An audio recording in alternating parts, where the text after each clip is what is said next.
morning guys, dito tayo ngayon sa paparestro ng motor. Aga natin, ang oras ngayon ay 5. So pila na tayo para aga tayo matapos.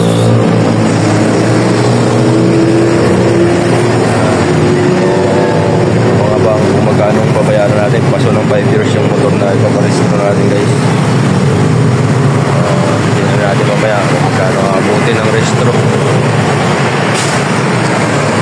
Guys, nagbukas na ito, pang 11 tayo sa pila guys, pang 11.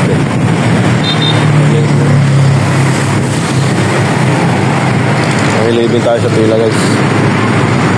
So nagbukas na, so antay tayo maya maya, update ko kayo kung magkano inabot, no? Yung paso ng 5 years na motor, tsaka magkano aabutin na tayo, no?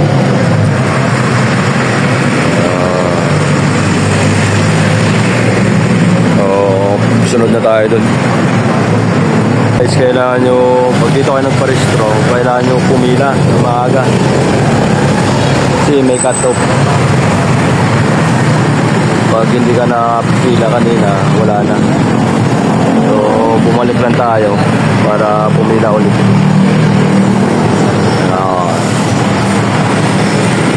Guys, nakasala na yung motor natin. Ayan, mga nakapila.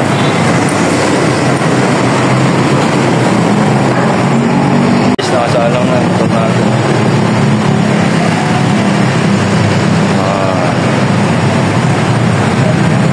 Ayan guys, natapos na tayo magparestro. Inabot natin ay 2,150, no? Emission, saka lahat na yun.